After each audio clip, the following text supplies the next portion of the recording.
요즘 젊은 사람들은 연애를 하기가 참 어렵다고 합니다.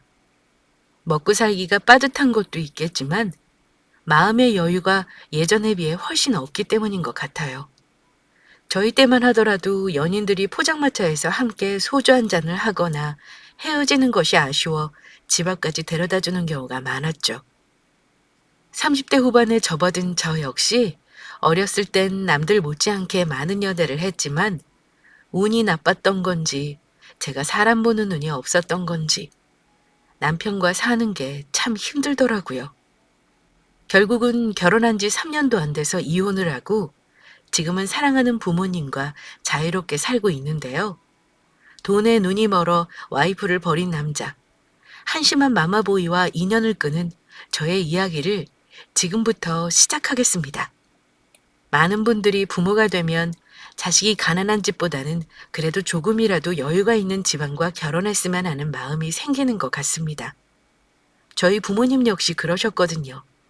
저희 부모님은 돌아가신 할아버지가 남겨주신 땅 부지에 대형 쇼핑센터가 들어서게 되어 순식간에 건물주가 되신 분들이십니다.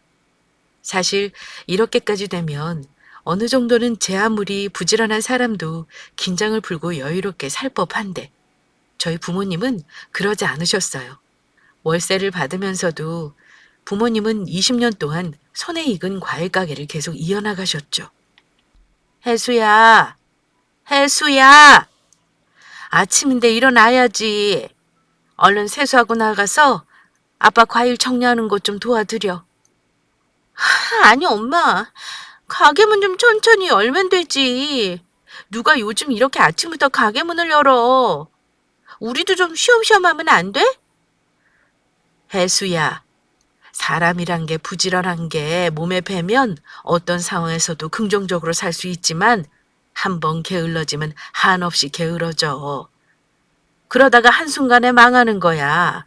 그리고 단골 손님들이 장사하는 분들인데 어떻게 늦게 문을 여니? 장사 준비하시려면 우리도 일찍 문을 열어야지. 솔직히 난 아빠가 월세 받을 때부터 가게 접고 골프나 배울 줄 알았지. 계속 일할 줄은 진짜 몰랐어, 엄마. 내가 친구들한테 아빠 과일 가게 한다니까 다 거짓말인 줄 안다고. 아이고, 하루아침에 돈 생겼다고 졸부따라하다가 거지된 사람이 이 세상에 수두룩 빽빽해. 모름지기 매사에 부지런해야 복도 굴러오는 거야. 어여 세수하고 빨리 아빠 도와드려라. 치, 알았어. 이런 부모님을 둔 덕분에 저는 의뢰 사람들이 생각하는 것처럼 세상 물정 모르는 부잣집 딸이 아니라 말 그대로 과일 가게 집안의 딸로 자랐습니다. 아이스크림이 땅에 떨어지면 아까워서 어쩔 줄 모르고 백화점보다 동네 시장을 매일같이 다니는 엄마를 보니 저도 절약 정신이 몸에 저절로 배더라고요. 물론 고등학생이 되자 필요한 학원과 과외 비용은 부모님이 당연히 대주셨지만 돈의 소중함을 어렸을 때부터 알고 있었기에 정말 피 터지게 공부했습니다. 하지만 안타깝게도 수능 당일 컨디션 조절에 실패해서 망쳐버렸고 한 해 더 지독하게 공부해서 원하는 명문대학에 붙게 되었습니다. 대학 합격 통지서를 받던 날 생전 눈물 한 번 보이지 않던 아버지의 눈물을 보니 저도 눈시울이 붉어지더라고요. 그동안 고생 많았어, 우리 딸. 대학이 끝이라고 생각하지 말고 시작이라고 생각하는 게 중요하다는구나. 아빠는 대학을 못 가서 네가 진짜 자랑스러워. 이제 혜수, 네가 하고 싶은 공부 한번 열심히 해봐라. 고맙습니다, 아빠. 재수까지 했는데 등록금은 제가 공부 열심히 해서 장학금 꼭 탈게요. 아이고, 말이라도 고맙구나. 대학생이 된 저는 공부도 했지만 연애도 열심히 했습니다. 캠퍼스 잔디밭에 앉아서 남자친구랑 데이트 한번 해보는 게 제 소원이었거든요. 저희 부모님은 연애는 마음껏 해도 되지만 결혼까지 생각한다면 꼭 집에 데리고 오라고 하시더라고요. 그리고 부모님 재산 얘기는 일체 하지 말고요. 당일에는 꼭 그렇게까지 할 필요가 있나 싶었지만 요즘은 돈만 보고 연애하는 사람들도 있으니 저도 조심해야겠다고 생각했죠. 이후 학교 졸업 후 대학원을 거쳐 박사 과정까지 밟게 된 저는 어느덧 30이 되었습니다. 대학 강단에서 학생들을 가르치는 교수가 되고 싶었지만 생각보다 이게 쉽지가 않더라고요. 박봉이라는 시간 강사 자리도 구하기가 하늘의 별 따기보다 어려웠어요. 사실 이름날 학교들 강사 자리는 죄다 연주를 동원해서 가는 경우가 대부분이었고 저처럼 아무 인맥도 없는 애는 맨 땅에 헤딩하는 거였죠. 졸업 후 1년이 지나서야 경기도에 있는 한 대학의 시간 강사에 발탁되었는데요. 비록 집까지는 1시간이 넘게 걸렸지만 그래도 이거라도 된 게 어디냐며 정말 감사하는 마음으로 최선을 다해 학생들을 가르쳤죠. 우리 딸이 고생 많이 하네. 맨날 강의하다가 너 목 다 쉬겠다. 아빠가 중학교밖에 안 나왔다 보니 뭐 소개시켜줄 사람도 없고 미안하네. 아빠, 왜 그런 말을 해? 남들처럼 연줄 잡아서 들어가면 겉보기에는 좋겠지만 그게 얼마나 떳떳하지 못해? 내 힘으로 가는 게 제일 속 편하지 뭐. 그렇게 생각하고 있다니까 우리 딸이 다 컸구나. 고맙다. 그렇게 말해줘서.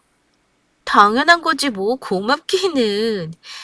그리고 아빠도 매일 장사한다고 허리 아프고 힘들잖아? 내가 빨리 자리 잡아서 아빠 맛있는 것도 사주고 엄마 옷도 사주고 그래야 하는데. 아이고, 너 자리 잡으면 좋은 사람 만나서 결혼해야지. 엄마 아빠는 네가 안 사줘도 잘 먹고 잘 사니까 걱정하지 말어. 게다가 학교 캠퍼스가 넓다 보니 강의실 찾는 것도 일이더라고요. 혼자 땀을 뻘뻘 흘리며 무거운 노트북 가방을 메고 강의실을 찾고 있는데 한 남자가 뛰어와서 절 도와주더라고요. 학교 행정실에서 근무하는 직원이었는데 몇 번 마주치다 보니 자연스레 가까워지게 되었습니다. 결국 그와 저는 1년간 연애 끝에 결혼 얘기까지 나오는 사이가 되었죠. 제 모든 것을 알고 있는 남자친구였지만 부모님 재산에 대해서는 아무 말도 하지 않고 있었어요. 그러다 어느 날 남자친구 집에 인사를 드리러 가게 됐습니다. 어머님께서 저희 아버지는 어떤 일을 하시냐고 물으시더군요. 아이고 그래. 저기 해수 부모님은 직장 다니시니? 무슨 일 하시니? 아, 예. 부모님은 과일 가게 운영하시고 계시고요. 틈틈이 친척분 건물 관리도 하고 계세요. 그렇구나. 장사가 진짜 코된 일인데 대단하시다. 나도 주변에 장사하는 친구도 있고 한데 보통 일이 아니더라고. 그러면 너네 결혼은 어떡할 거야? 부모님이 좀 보태주시는 게 있니? 예, 글쎄요. 일단 최대한 도움 없이 시작하려고요. 여태까지 키워주신 것만으로도 감사한데 또 손 벌리기가 싫어서요. 혜수가 마음 쓰는 게 참 예쁘네. 뭐 솔직히 우리 쪽 형편도 그리 좋지는 않아. 아버지가 지금 몸이 좀 편찮으셔서 도움 주기가 좀 힘들 거거든. 혜수도 다 이해해 줄 수 있지? 예, 그럼요. 저희 힘으로 한번 시작해 보겠습니다. 걱정 마세요, 어머니. 남자친구 아버지는 건설 현장에서 몸쓰는 일을 하시다가 허리가 좋지 않아 집에 계시고 어머님이 가끔씩 가사 도우미 일을 하시면서 생활비를 번다고 하시더라고요. 그래서 남자친구가 번 월급 중 절반 이상은 어머니 생활비로 들어가고 있었습니다. 그 얘기를 듣는데 걱정이 많이 되기는 했어요. 사업하는 사람도 아니고 월급쟁이일 뿐인데 결혼해서도 시가에 생활비를 들이면 뭐가 남나 싶더라고요. 그래서 솔직하게 남자친구에게 얘기를 했죠. 저기 자기야, 결혼해서 혹시 어머님 생활비 지금처럼 드려야 하는 거야? 솔직히 결혼하면 우리 집도 마련해야 하고 돈 들 일이 많을 텐데 100만 원 넘게 드리는 게 우리 형편에 좀 부담스러울 것 같아서. 아, 혜수야, 걱정 안 해도 돼. 결혼하면 당연히 우리 가정에 충실해야지. 우리 집, 니네 집 할 거 없이 양쪽에 똑같이 우리 용돈 드리자. 어때? 양쪽 용돈? 그럼 우리 엄마한테도 드리는 거야? 그럼 당연하지. 양쪽에 똑같이 해드려야 우리도 나중에 부부싸움 안 나. 주변에서 보니까 조금만 차이가 나도 그것 때문에 싸우다가 이혼까지 가더라고. 우리 결혼하면 부모님한테 한 달에 꼭 30만 원씩 드리자? 우리 엄마한테도 그렇게 드리고. 뭐, 그러면 고맙지. 알았어. 엄마한테도 말씀드릴게. 남편은 자기는 결혼하면 새로운 가정에 충실해야 하니 지금 드리는 생활비의 3분의 1 정도만 드리고 저희 엄마에게도 용돈을 드리겠다고 하더라고요. 저희 집은 아직 부모님이 경제활동을 하시니 나중에 천천히 드려도 된다고 했더니 굳고 손사래를 치며 양쪽 똑같이 하자고 하더군요. 친정 부모님은 딱히 돈이 필요하신 분들은 아니셨지만 아직 건물주인 걸 얘기를 안 해서 그 말에 동의했죠. 그래서 저희 둘 다 그렇게 월급이 많지 않지만 양가 30만 원씩은 드리는 걸로 결론을 내렸습니다. 아이고, 니들끼리 잘 살면 됐지 무슨 용돈까지 주고 그래. 됐어, 혜수야. 그걸로 너네 맛있는 거 사 먹어. 엄마, 오빠가 양쪽에 똑같이 하고 싶다고 해서 드리는 거야. 한쪽은 주고 한쪽은 안 주면 싸움 난다고 하더라고. 아직 아빠 건물 있는 거 말 안 했으니까 엄마도 일단 당분간은 받아. 알았어, 그럼. 김서방 오면 맛있는 거나 잔뜩 해줘야겠다. 이후 양가 상견례를 하고 결혼식 올리기까지 3달 정도 남아서 저희 신혼집을 본격적으로 알아보기 시작했어요. 근데 저희가 생각했던 것보다 집값이 정말 어마어마하게 비싸더라고요. 위치가 좋으면 집값이 비싸고 집값이 싼 곳은 회사에서 너무 멀어서 교통이 불편하더라고요. 어떻게든 부모님 도움 없이 스스로 마련해보고 싶었는데 현실이 그렇지 못하니 참 속상했습니다. 부모님은 내 집 한 칸 없이 고생하며 사는 것보다 작게라도 집을 갖고 시작하는 게 훨씬 낫다며 제 명의로 집을 해주겠다 하셨습니다. 전 당연히 무슨 소리냐며 안 받으려 했지만 부모님 마음이 어디 그런가요? 부모님은 여유가 있어서 해주는 거니 두 사람이 행복하게 잘 사는 걸로 갚으라고 하시더라고요. 마침 부모님은 이모가 계신 지방으로 내려가실 계획이었고 부모님이 갖고 계시던 아파트를 제 명의로 해주셨습니다. 이후 부모님은 관리인을 따로 고용해서 갖고 있는 건물들을 관리하게 됐고 지방으로 가시게 되었죠. 그리고 남편에게 이 사실을 얘기했습니다. 자기야, 우리 부모님 시골로 내려가시게 됐어. 그래서 사시던 아파트를 내 명의로 주시고 가시겠대. 진짜? 아휴, 안 그래도 집값이 너무 비싸서 답답했는데 잘 됐다, 혜수야. 뭐, 처음에 괜찮다고 했는데도 부모님이 굳이 주신다니까 안 받기도 좀 그렇더라고. 그럼. 주실 때 받는 게 예의지. 이야, 너희 집 평수도 엄청 넓고 위치도 바로 회사 근처잖아. 보자. 거실이 운동장만 하니까 벽걸이 TV 큰 거 넣으면 딱이겠다. 남편은 역시 예상대로 너무 잘 됐다며 좋아하더라고요. 솔직히 이때까지만 하더라도 남편이 저희 부모님께 효자 사위까지는 아니더라도 할 도리는 하고 집값이 한두 푼 하는 것도 아니고 그걸 그냥 받게 됐는데 당연히 잘해야 하는 거 아닌가요? 하지만 철저한 저만의 착각이었습니다. 신혼집이 제 명의가 된 이후 한 통의 전화가 걸려왔죠. 시어머니였습니다. 얘 아가, 얘기 들었다. 대출 안 받고 친정 부모님께 집 받았다면서? 아유, 뭘 그렇게까지 하셨대? 아, 어머니, 안녕하세요. 예, 부모님이 시골로 내려가시면서 그렇게 해주셨어요. 평생 감사하게 생각하려고요. 그렇구나.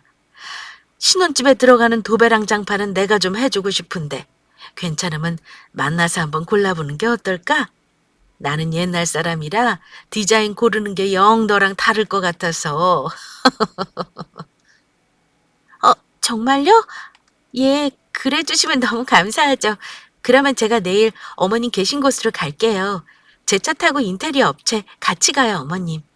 시어머님은 신혼집 도배랑 장판을 새로 해주고 싶다면서 저보고 만나자고 하더라고요. 감사하기도 하고 어머님께 잘 보이고 싶은 마음도 들어서 즐겁게 어머님과 데이트를 했어요. 제 마음에 딱 드는 벽지와 장판을 고르니 시어머니가 신용카드를 꺼내서 결제를 쫙쫙 하시더라고요. 처음에는 어머니 카드인가 보다 싶었는데 자세히 보니까 꽤 카드 디자인이 낯익더라고요. 뭔가 느낌이 쎄하다 싶어 남편에게 혹시 어머니께 카드 드렸냐고 물어보니 그렇다더군요. 그러면서 어머니가 남편에게 했다는 말이 아주 가관이었습니다. 예, 해수 친정에서 저렇게 떡하니 집을 해주는데 우리도 도배랑 장판이라도 해야 되는 거 아니냐? 뭐 그러면 좋겠지. 근데 엄마 돈 있어? 도배랑 장판 제일 저렴하게 해도 요즘 몇백만 원은 들어. 내가 돈이 어딨냐? 그냥 네가 카드 한 장 주면 엄마가 해수 만나서 필요한 거 사고 그걸로 긁을게. 니들 어차피 결혼하면 통장 합칠 거잖아. 해수한테는 미리 통장 합치자고 하고 걔 월급 들어오면 엄마가 긁는 거 할부로 갚으면 되지 않겠어? 그래도 되려나? 엄마 말 들어보니까 그것도 일리가 있네. 일단 내가 저녁에 그럼 카드 줄게. 내일 해수한테 연락해봐요, 그럼. 어머님이 신혼집 도배랑 장판을 해줘야 할 것 같은데 비용이 부담스럽다며 남편에게 신용카드를 달라고 했다는 겁니다. 시가에서 해주는 게 아니라 남편 카드로 긁는 거죠. 여기까지는 좋다 이거예요. 근데 그 돈을 저랑 같이 내라고 한 게 어이가 없더라고요. 어차피 결혼식 끝나면 한 사람이 돈 관리하고 통장도 합치게 될 텐데 그 전에 미리 월급 통장도 합치고 카드 대금도 같이 갚자면서요. 전 화가 나서 지금은 결혼 후에도 통장은 각자 관리하자고 했죠. 솔직히 도배랑 장판 합쳐서 300만 원 정도 나왔었는데요. 그게 부담스러우면 지 월급에서 할부로 내면 되는 거 아닌가요? 근데 이 남편 놈이란 놈은 이번 한 번만 넘어가주면 다음부터는 이런 일 없을 거라며 사정을 하더라고요. 돈 때문에 괜히 싸우기가 싫어서 결국 그 300만 원은 제가 냈고요. 남편은 가전과 가구를 해오게 되었죠. 솔직히 그것도 전 그냥 저렴하게 샀음 했는데 남편은 기왕 넓은 집에 들어가는 거 비싸고 좋은 것만 하고 싶어 하더라고요. 결국 그 가전과 가구도 제가 한 절반은 보태주었습니다. 그렇게 우여곡절을 겪으며 결혼식을 치르고 난 후 시가 식구들을 초대했어요. 시어머니는 집에 들어오자마자 입이 쩍쩍 벌어지며 엄청 좋아하시더라고요. 그도 그럴 것이 집도 널찍한 데다 안에 있는 세간살이도 남편의 고집으로 죄다 좋은 것뿐이었으니까요. 아이고, 우리 세진이가 이렇게 좋은 집에서 산다니 너무 좋구나. 넓어서 한 10명은 들어와서 자고 가도 되겠다, 얘. 엄마, 집 좋지? 엄마도 친구들이랑 이모 데리고 와서 한번 집 구경도 시켜주고 하루 자고 가. 엄마가 좋아하니까 나도 기분 좋네. 그래도 되냐? 아이고, 생각만 해도 기분 좋네.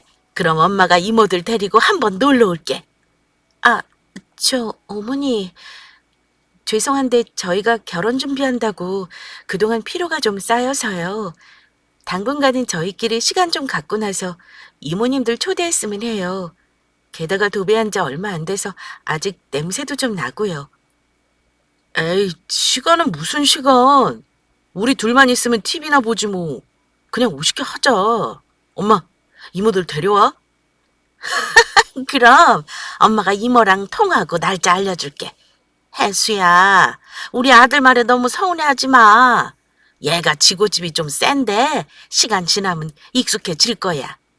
시어머니야 그럴 수 있다 쳐도 옆에 있는 남편이 저러니 전 좀 서운하더군요. 이모들 오는 거 좋은데 결혼 준비한다고 그동안 지쳤으니 몇 달만이라도 주말에 좀 쉬고 싶었거든요. 시부모님이 돌아가시자 저는 다음부터는 제 의견도 좀 옆에서 동의해달라고 좋게 말했습니다.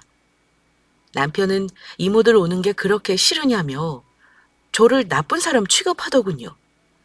전 이건 아니다 싶어 사람마다 생각이 다른데 제 의견을 계속 부정적으로만 받아들이면 같이 못 살겠다고 딱 잘라 말했죠. 그러니까 잠잠하더군요. 반면 저희 친정 부모님은 남편에게 정말 따뜻하게 대해주셨습니다.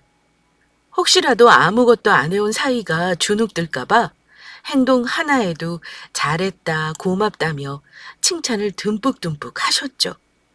시부모님들은 어땠냐고요? 처음에 시부모님 좋아하시는 과일이니 떡이니 사가면 고맙다고 하셨지만 나중에는 누구는 뭘 사줬다, 어디 여행을 보내줬다 하며 은근히 다른 며느리들과 비교를 하시더라고요. 이것까진 그럴 수 있다 생각했습니다. 아유, 혜수야. 이런 과일은 이제 안 사와도 돼. 요즘 과일 못 먹는 시대도 아니고 너네 다시 갖고 가라. 아, 예. 제철 과일이 맛있어서 맛보시라고 갖고 온 거였어요. 안 드시면 친구분들이라도 나눠 드리셔도 되는데요. 들고 가기가 무겁잖니. 그냥 너네 갖고 가. 그나저나 요즘 피부가 푸석푸석해서 외출하기가 창피하더라. 내 친구는 며느리가 화장품 회사에 다니는지 그렇게 매일 화장품을 사다 나른다고 하더라고. 아, 화장품 필요하신 거세요? 화장품 괜찮은 거 사다 드릴까요, 어머니? 아유, 그러면 좋지. 날씨가 이제 찬바람 부니까 피부가 영 까칠해지더라. 피부에는 돈 아끼지 말라고 쓰라던 말이 헛말이 아니더라고. 해수 네 거 사면서 내 것도 같이 하나 갖다 줘라.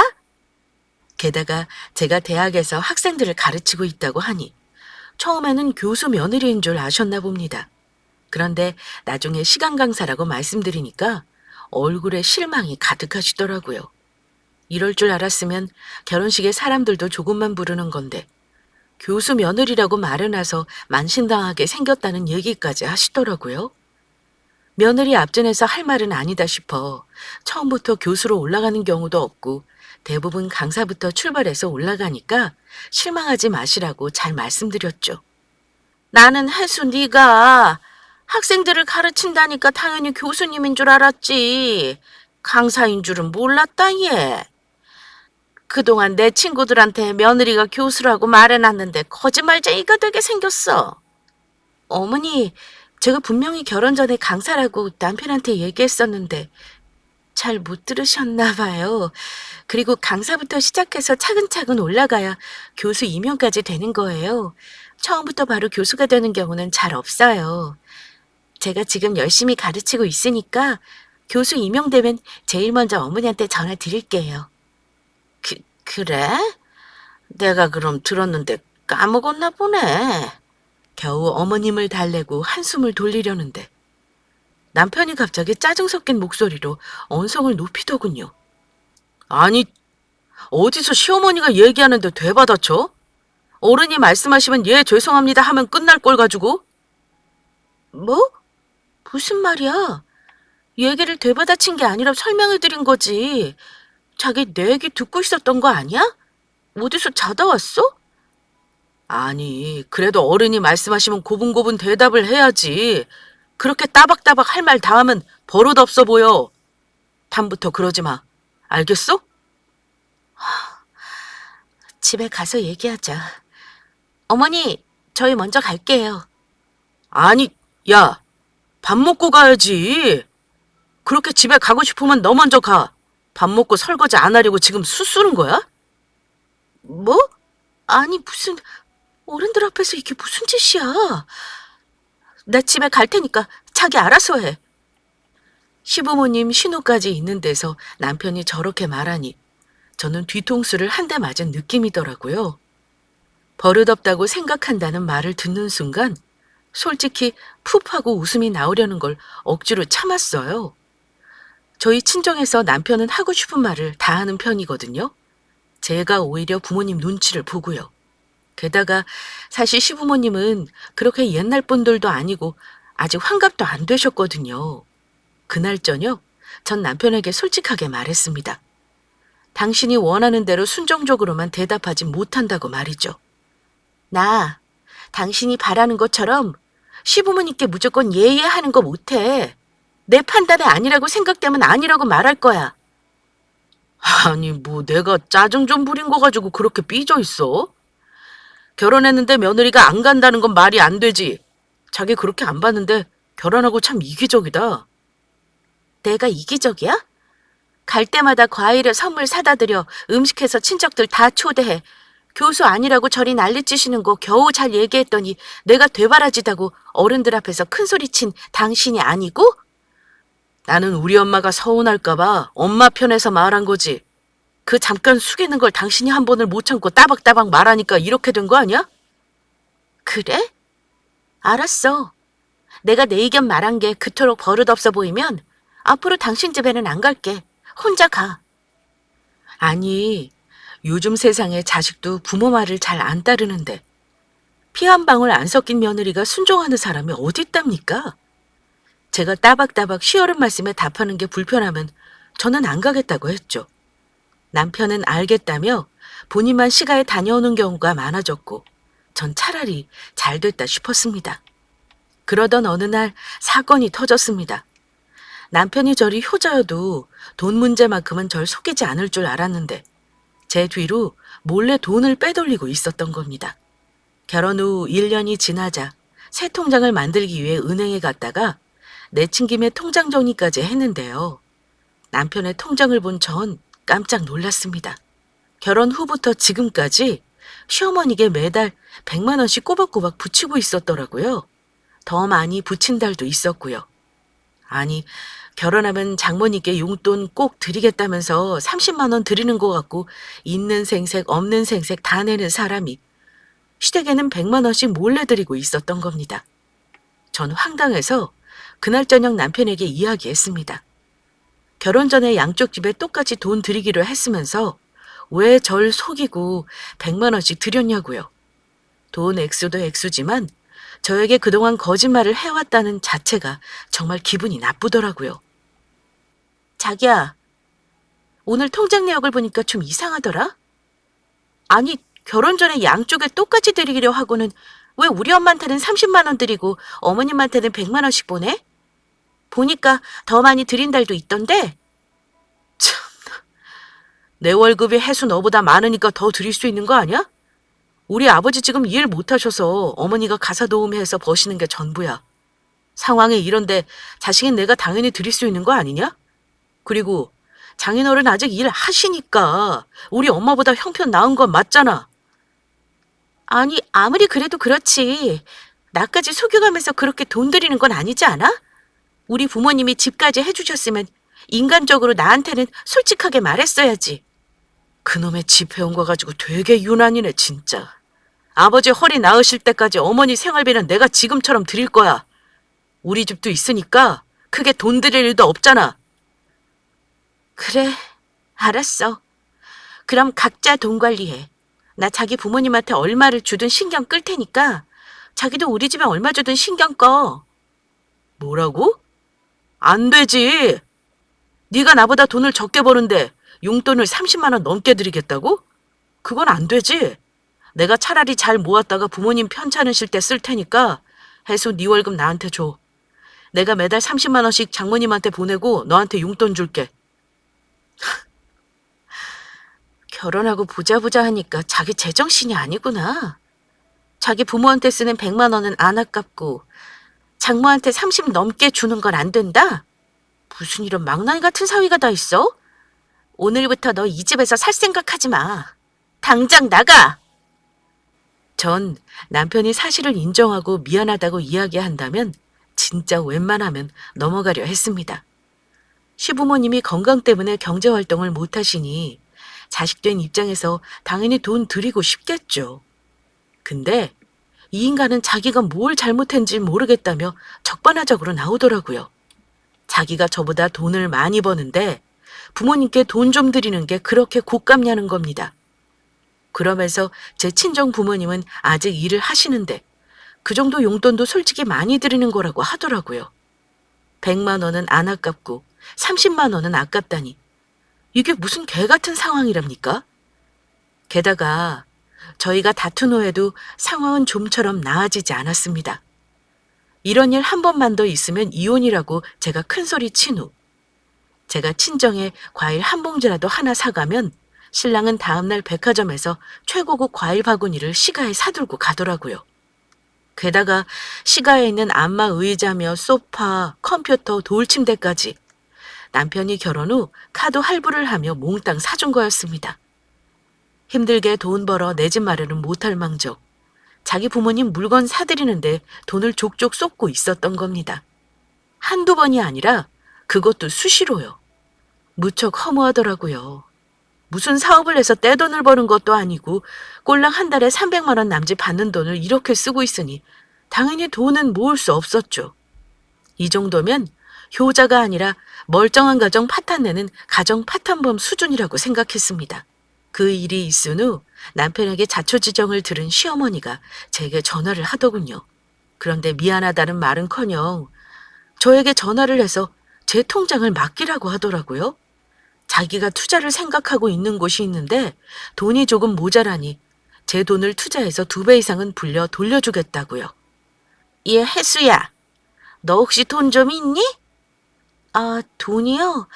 남편이 매달 생활비 드리는 걸로 아는데 돈이 더 필요하신 거예요? 아니, 그건 말 그대로 먹고 사는데 드는 돈이고 사실 내가 투자를 좀 해보려 하거든. 친한 친구가 땅을 보러 다니는데 금싸라기 자리가 있다고 해서 말이야. 네가 좀 돈 좀 빌려주면 안 될까? 예? 저 돈 없어요, 어머니. 그리고 요즘 기획부동산 사기도 많은데 하지 않으시는 게 좋아요. 사기당하면 원금도 못 찾아요. 사기 안 당한다니까. 나 믿고 500만 빌려주면 내가 2배 이상은 불려주마. 500이 없으면 절반이라도 빌려주는 건 어떠냐? 죄송합니다. 어머니께 생활비 드리고 남은 돈으로 저희도 생활하는 거라 빠듯해서요. 이만 끊겠습니다. 그 돈을 줬다가 분명 원금도 못 받을 게 뻔했기에 전 생활비로 다 쓰고 없다고 하고 끊어버렸죠. 남들은 사는 게 힘들면 남편한테 하소연도 하고 서로 다독여주며 살아간다고 하는데 제 남편이란 인간이 이 모양이니 저는 기댈 곳이 친정 부모님밖에 없더라고요. 처음에는 부모님이 속상하실까봐 아무 말도 안 했지만 이러다 제가 혈압이 올라 좋은 일도 못하고 일찍 죽을 것 같은 마음에 결국 다 털어놓았습니다. 그리고 조만간 짐 싸서 친정에 오겠다고 얘기했죠. 혜수야, 많이 힘들면 정리해서 여기로 와. 예전처럼 결혼했다고 죽을 때까지 사는 시대도 아니고 엄마는 너 하고 싶은 일 하면서 스트레스 받지 말고 살았으면 좋겠다. 엄마, 내가 좋은 모습만 보여주고 싶은데 못 그래서 미안해. 나 몰래 돈 빼돌려서 여태까지 지내왔다는 게 난 도저히 이해가 안 돼. 그런 사람은 그냥 부모랑만 살아야 하는 사람인 거야. 엄마 생각에는 빨리 정리해서 내려오는 게 좋을 것 같다. 그 집은 전세로 내놓으면 되니까 주말에 아빠랑 데리러 갈 테니까 짐 싸놓고 있어. 이런저런 일들로 오직 자기 부모만 생각하고 저와 친정은 안중에도 없던 남편에게 결국 이혼하자는 말을 꺼냈습니다. 그리고 주말에 짐 빼서 당신 부모에게 돌아가라고 했죠. 지금 사는 이 집은 전세로 내놓았다는 말과 함께요. 전 변호인에게 자초지정을 말하고 이혼 사유가 되냐고 물으니 충분하다고 하더군요. 당연하죠. 절 속이고 자기 월급 절반 이상을 부모에게 주었으니까요. 게다가 제 의견은 들으려 하지도 않고요. 처음에 남편은 치사하게 집으로 이렇게 사람을 협박하냐며 부모에게 효도하는 건 이혼 사유도 안 된다고 코웃음을 치더군요. 제가 변호인과 통화한 내용을 들려주니 얼굴이 하얘지더라고요. 당신 나 몰래 부모님한테 이것저것 갖다 바치는 거 내가 계속 봤는데 전혀 그만둘 생각을 안 하더라? 계속 이럴 거면 헤어지자. 이 집 전세로 내놨으니까 주말에 짐 싸서 당신 부모한테 가. 나도 친정 부모님께 갈 거니까. 뭐? 아니 부모한테 효도한다고 이혼한다는 여자가 세상에 어딨냐? 이혼 사유도 안 돼 그건. 효도? 효도도 정도껏 해야지. 와이프 속이고 월급 절반 이상을 갖다 줬는데 이게 효도냐? 가정 파탄범이지? 이거 엄연히 이혼 사유야. 변호인하고 다 얘기했어. 그런데 다음 날이 되자 남편이 헐레벌떡 제가 일하는 학교까지 찾아왔습니다. 놀란 저는 여기까지 왜 오셨냐고 묻자 절대 이혼만은 안 된다고 사정사정 하는 거였습니다. 제가 예뻐서 이혼을 말릴 인간이 아니라는 걸 알았기에 솔직히 말하라고 했죠. 남편은 사실 현재 사는 집과 시이모가 사는 집이 전세인데 그 집 주인이 저희 친정아버지라는 겁니다. 세준아, 너 이혼하면 절대 안 돼. 이모랑 나랑 집에서 쫓겨나게 생겼어 지금. 어? 아니 엄마 그게 무슨 말이야. 내가 혜수랑 이혼하는 거랑 엄마 집이랑 무슨 상관인데? 아이고, 야, 엄마랑 이모 전셋집 주인이 알고 보니까 혜수 아버지더라. 요즘 전세도 없는데 당장 나가면 있을 곳도 없어. 네가 혜수한테 전화 좀 해봐라. 저, 정말이야? 알았어. 내가 무슨 일이 있어도 엄마 못 나가게 할게. 시어머니는 최근 전세 만기가 되어 집주인에게 계약 연장을 위해 전화를 했는데 집주인이 갑자기 집을 빼라고 했다는 겁니다. 물론 집주인은 저희 아버지가 아니라 저희 아버지 건물을 관리하는 대리인이었기 때문에 그동안 알지 못했던 거였죠. 그동안 주변 시세에 비해 싸게 전세를 내놓아서 이상하게는 생각했었는데 알고 보니 저희 아버지가 이 사실을 알고 저렴하게 세를 주셨던 겁니다. 시어머니는 어떻게 알았는지 저희 친정아버지에게 전화까지 했습니다. 아이고, 사돈 잘 지내셨어요? 저 세진이 엄마입니다. 이제 사돈 아니지요? 왜 전화하셨습니까? 전세 때문에 그러신 건가요? 예, 전세 연장이 안 되면 저희가 지금 당장 갈 곳이 없어서요. 아시다시피 집값도 비싸고요. 한 2년 정도만 연장해 주시면 안 될까요? 부탁 좀 드리겠습니다. 그거야 혜수가 그 집 며느리였을 때 이야기지. 혜수 얘기 들으니까 더 이상 저희가 편의를 받을 이유가 없더군요. 결혼한 지 2년도 안 되었는데 매달 생활비 100만 원에 비싼 가구까지 죄다 사들이셨다고요? 아이고, 저희가 순간적으로 욕심이 생겨서 그랬나 봅니다. 제가 아들을 잘 타일러서 앞으로는 혜수 마음 안 상하게 할 테니까 좀 어떻게 봐주시면 안 될까요? 이미 저희 딸은 이혼 결심했고 저희도 더 이상 마음고생하는 거 못 봅니다. 아드님은 부모님 생각하는 마음이 아주 대단해 보이니 평생 데리고 사십시오. 저희 딸은 거기서 빠지겠습니다. 아이고, 마음 푸세요, 사돈. 제가 자식 교육 잘 시키겠다니까요. 끊습니다. 법정에서 봅시다. 저희 이혼으로 시부모와 시이모까지 모두 길거리에 나앉을 판이니 시어머니는 어떻게든 제 마음을 돌릴 생각이었습니다. 하지만 제 마음은 이미 정해졌고 친정아버지도 안 된다고 단호하게 말씀하셨죠. 결국 저희는 이혼소송까지 갔습니다. 제 변호인은 이혼 사유가 충분하다며 소송에서 이기게 되었고 남편은 소송 비용과 위조료까지 몽땅 물게 되었죠. 상황이 이렇게 되니 갑자기 제게 찾아와서는 싹싹 빌더라고요. 혜수야, 우리 지금이라도 안 늦었어. 다시 시작해보면 안 될까? 참나, 뭘 시작해? 또 나 몰래 돈 갖다 주려고? 난 그 꼴 못 봐. 아니, 안 그러지 절대. 그리고 장인어른 건물이 몇 채나 있으신 거 나 얼마 전에 알았어. 진작 말했으면 내가 더 잘해드렸지. 뭐? 우리 아빠가 건물주니까 이제 와서 후회되나 보네? 참나, 내가 이럴까봐 말을 안 했던 거야. 과일 가게만 무시해도 되고 건물주면 잘해드려야 해? 어떻게 하면 그런 막대 먹을 생각만 할 수가 있어? 더 정 떨어지니까 그만 말하고 당장 나가. 혜수야, 그게 아닌 거 알잖아. 진짜 내가 새 사람 돼서 평생 처가 식구들이랑 너한테만 충성할게. 한번 다시 생각해봐, 어? 됐고요. 돈 탈탈 털어서 위자료나 준비해. 2번 다시는 볼 일 없으니까. 이후 시부모와 남편은 어떻게 되었냐고요? 평소 씀씀이가 커 저축 한번 제대로 하지 못한 시어머니는 결국 여기저기 떠돌다가 집값이 싼 외딴 시골로 내려갔다고 합니다. 남편은 겨우 대출을 받아 단칸방에서 살면서도 예전처럼 시어머니에게 생활비를 주고 있더더라고요. 역시 남의 집 효자는 괜히 귀한 딸 인생 망치지 말고 평생 부모와 사는 것이 정답인가 봅니다. 이후 전 부모님이 계신 곳에서 몇 달 동안 마음을 정리하고 다시 서울로 올라왔습니다. 부모님이 갖고 계신 건물 오피스텔에 지내면서 열심히 강의에 매진했고 1년쯤 지나니 전임 강사가 되었습니다. 얼마 전에 다른 학교에서 부교수 제의가 와서 곧 새로운 곳으로 갈 예정입니다. 남편과 남남이 되니 스트레스도 자연히 사라지고 오직 일에만 집중할 수 있어 그런지 술술 일들이 풀리더라고요.